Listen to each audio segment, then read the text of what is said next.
Penguin Random House Audio presents Shot in the Heart by Mikal Gilmore. Read for you by Michael Prichard. Dedication.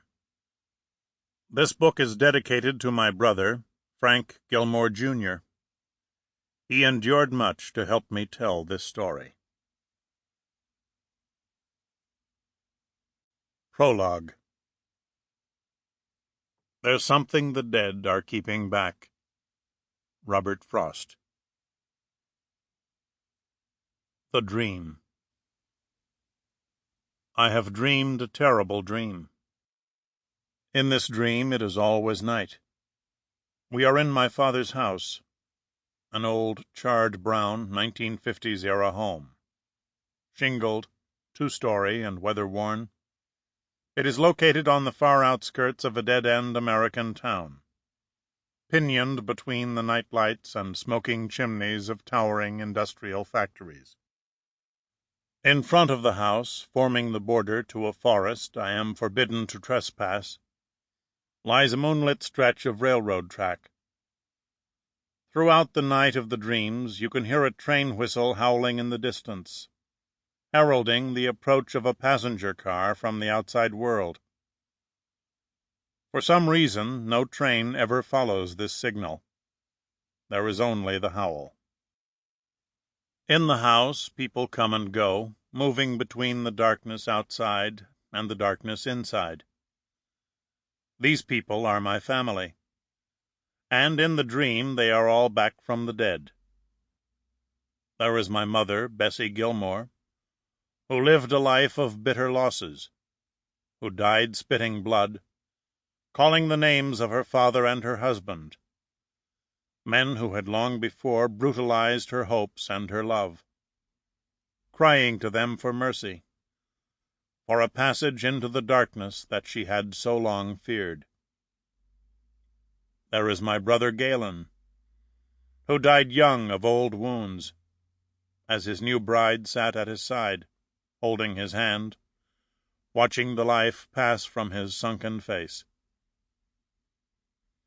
There is my brother Gary, who murdered innocent men in rage against the way life had robbed him of too much time and too much love, and who died when a volley of bullets tore his violent, tortured heart from his chest.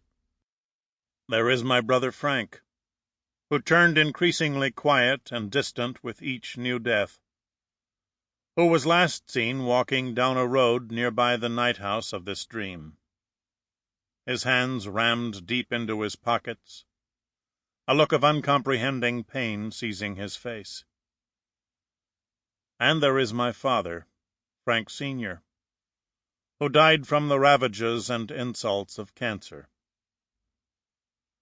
Of all the family members, he is in these dreams the least, and when he is there, I end up feeling guilt over his presence. I am always happy to see him, it turns out, but nobody else is. That's because, in the dreams, as in life, there is the fear that my father will spread anger and ruin too far for his family to survive, that he will somehow find a way to kill those who have already been killed, who have already paid dearly for his legacy. When he appears, sometimes the point of the dream is to convince him that the only cure for all the bitterness, for all the bad blood, is for him to return to death. Lie down, Father, we say. Let us bury you again. Finally, there is me. I watch my family in these dreams and seem always to feel apart from the fraternity, as if there is a struggle here for love and participation that somehow I always fail. And so I watch as my brothers come and go. I look out the windows and see them move in the darkness outside, through the bushes, across the yard, toward the driveway. I watch cars cross the railway tracks. I watch them come and take my brothers and deliver them back, and I know they are moving to and from underworlds that I cannot take part in. because for some reason I cannot leave this house. Then, one night, years into these dreams, Gary tells me why I can never join my family in its comings and goings, why I am left alone sitting in the living room as they leave. It is because I have not yet entered death. I cannot follow them across the tracks, into the forest where their real lives take place, he says, until I die. He pulls a gun from his coat pocket. He lays it on my lap. There is a door across the room, and he moves toward it. Through the door, there is the night. I see the glimmer of the train tracks. Beyond them, my family. See you in the darkness beyond, he says. I do not hesitate. I pick the pistol up. I put its barrel in my mouth. I pull the trigger.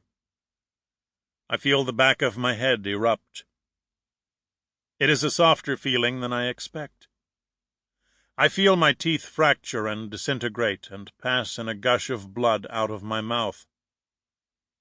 I also feel my life pass out of my mouth, and in that instant I feel a collapse into nothingness.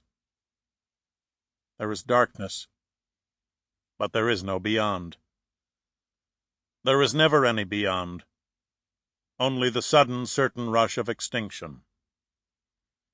I know that it is death I am feeling. That is, I know this is how death must truly feel. And I know that this is where beyond ceases to be a possibility. I have had this dream more than once, in various forms. I always wake at this point, my heart hammering hard, hurting for being torn back from the void that I know is the gateway to the refuge of my ruined family. Or is it the gateway to hell?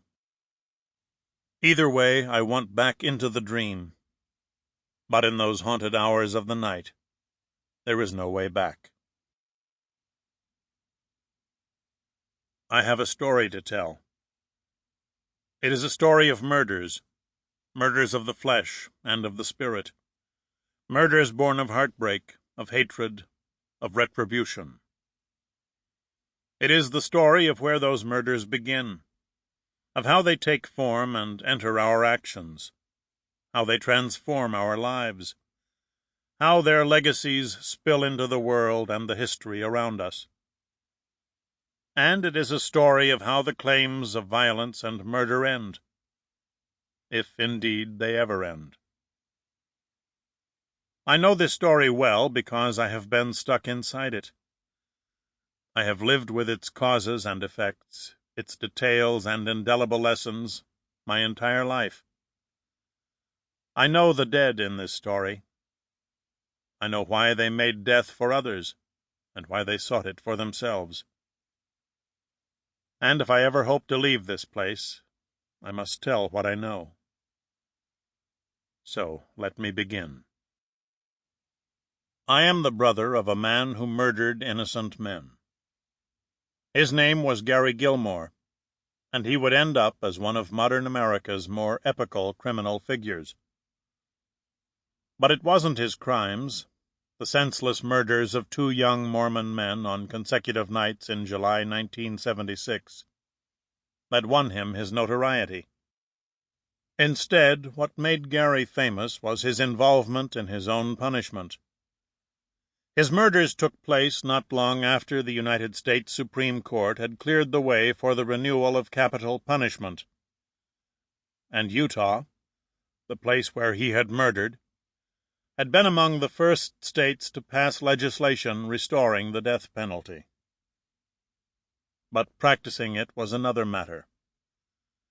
When Gary received his death sentence in the fall of 1977, nobody had been executed in America in more than a decade.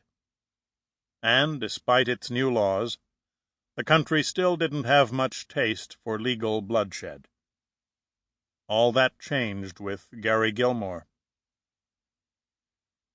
On November 1st, 1976, Gary refused his right to appeal his sentence and insisted that the state go ahead and meet the date it had set.